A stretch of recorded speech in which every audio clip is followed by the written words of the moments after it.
the divine director told me, go. I was eating a cheese sandwich. He said, go make that video. I just put that idea, you just put in your head, go make that now. I said, nah, I want to finish the cheese sandwich. I might do it tomorrow, later. No, now. So I had to put down the cheese sandwich and come out here to talk about mistakes, okay? And how mistakes, they don't just defy you, they create you, okay? That's what it was. And I have some sort of understanding of that, which I'm gonna dive into now, okay? And when I say mistakes, you know, again, it comes down to a level of awareness, okay? Because mistakes is something that we all make, you know? And what I'm talking about is how our mistakes create us, you know, whether we like it or not, whether we're aware of it or not. And that's the important part, okay? Because your mistakes, whether you like it or not, creates resilience, whether you're aware of it or not, okay? And that can go one way or another.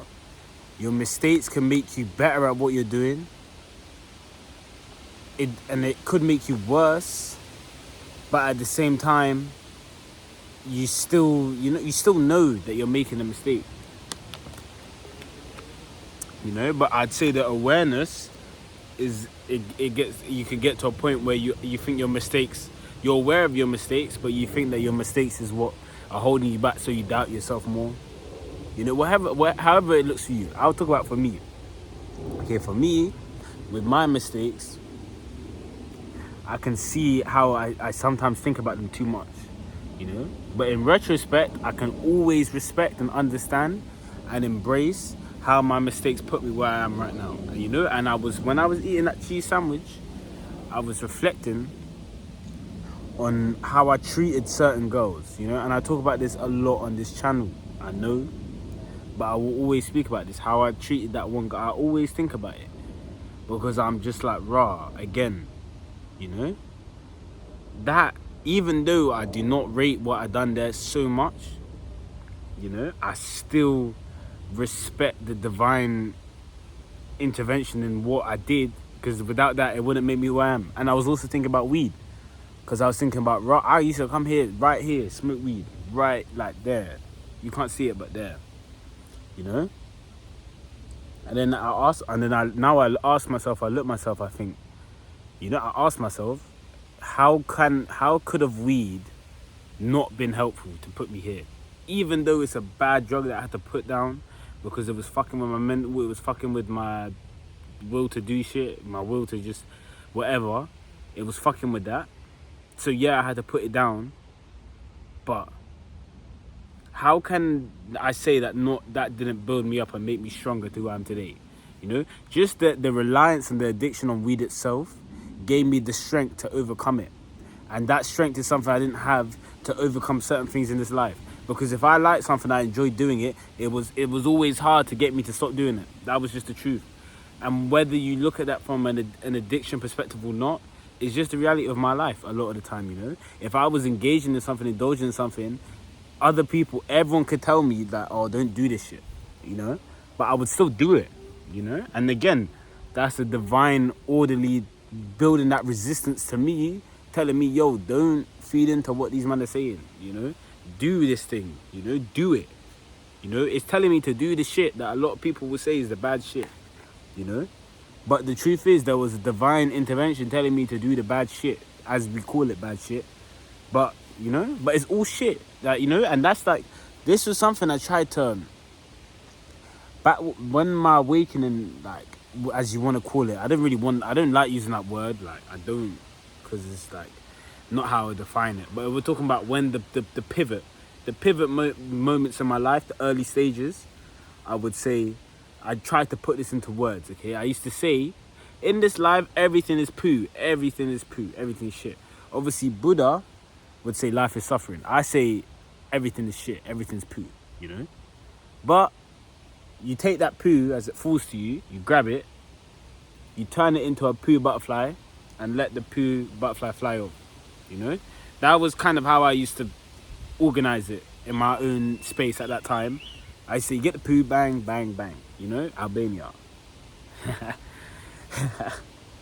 But yeah, so you know, that's, I guess that's what I'm trying to get at. Don't get too caught up in the mistakes, you know. I make mistakes because this is the mistaken world. This is the land of mistakes. Everything here is a divine mistake. I think there was a saying from fucking True Detective: human consciousness, whatever, blah blah blah, is a tragic misstep in human evolution, whatever, blah blah blah. I'm not talking about human consciousness being a misstep. I'm talking more about consciousness being here is a misstep in that sense, but it's still for a greater good, you know, because again, it builds us a strength. So then when we leave this body, everything's chill, everything's cool. If the awareness is there, if the work was done here, everything's chill up there, you know. I even though you say I don't know that, it's because spiritual resonance told me, and it awoke something in me. Because again, one thing for me is that I always used to struggle with the idea, concept of heaven, you know, or just dying after death. You know, that was one thing I honestly, like, and you know, I was thinking about this when I was walking back from the shop. Because I was just like, rah, I can kind of see how God played it out, you know. Because God put certain knowledges in me. Like, he tempted me, you know, in the sense that, as we would call it, the devil tempted me. But it's God tempted me to see if I'm ready, you know. Like, it's the same thing with Jesus. When he was getting tempted in the desert, that's God working through the devil to see if Jesus is ready, you know. Because if Jesus is falling for them tricks, he's not ready. It's as simple as that. So that's what I was realizing. I was like, rah. So I'm like a dog. And I'm a dog, and I'm panting for, and I want the meaning of life, okay? And I'm looking at God, and I want the meaning of life. But I'm clueless. I don't even realize that I'm looking at God, but I'm looking at this thing, and I want it, and I know it will give me the meaning of life, or like at least help me understand it a little bit. And then God throws the money bone. Oh, look, Noah, I'm gonna give you the knowledge on how, at least in my own head at that time, that knowledge appeared to be, this will make you the richest guy. Like, you have the brains to become the rich guy, and like, if you do the grind, you'll become the rich guy. I look at it, but I don't want it. I want to know the meaning of life. I want to know why I've been put here. This does not make sense. And then God's just throwing all these bones at me. You know, I've realized it. He's throwing all these bones. Sometimes I go, but I always come back. I've always come back. And I've come back to the meaning of life. It would be a brief, yeah, and then back. You know? You know, we have to remember, sometimes God's throwing us the bone. God's throwing us the bone, and yeah, we get it, you know, but we're always going to come back to the owner. You know, we're always going to come back to the owner, you know. But like, I don't see how that metaphor can really expand on how it is now. I guess God stopped throwing bones at me, I guess. And I just started just being in the presence of God instead of running away. You see, like, but it's not me saying this. Don't forget that. It's the flow. It's not, the brain can't configure that, because you saw the brain couldn't configure that.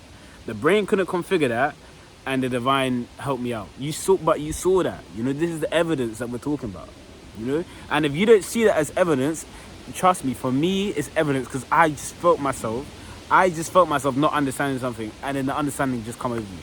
Just because there was the surrender of saying, yo, I don't get that concept. I don't understand what I just said, you know? So then, you know, it's the surrender. Like, this is what I'm saying. I really hope that I can display this for people, man. That's my hope, because that's why I created these channels. Because I can feel the journey that I'm on, and I just feel compelled to make these videos. But at the same time, it's me, but it's not me, you know. And I want you guys to understand that. Don't take everything I say literally. Just try to understand for yourself, you know, and like, just do you, I guess. But let me kind of remember the topic. Your mistakes create you. They don't justify you. They create you. This is like very true to me, honestly, because I enjoy the vulnerability that I have, especially on these channels, but just in general in my life, I've always been quite a vulnerable guy, in the sense that I'm always open to the idea of vulnerability. You know, come on, man, come on, stay up. But I've always been open to the idea of vulnerability. But I feel like as time has gone on, that vulnerability is really grown into something which I'm really happy with, you know. Like, I feel very comfortable in my skin more, because there's more. That's what I'm saying. There's more understanding. It's not just me making mistakes anymore. It's me understanding why I make these mistakes. It's for the greater good of myself, you know. And obviously there's still that bit of tension and conflict in the sense that sometimes I'll be there and I'll be sat there and I'll be thinking like, yo, like, fuck, man, I'm doing this and I'm doing that. Like, this ain't good. Like, this ain't what, that perfectionist brain. The only way I can describe it is that my brain is kind of designed in this perfectionist way. But at the same time, I understand that my brain is weak because it just goes to wherever it gets. It just gets pulled into shit easily, you know? So even though it's a perfectionist and it will do something, or at least my brain can do something and will make it look like this is the gold, like this is the truth, you know?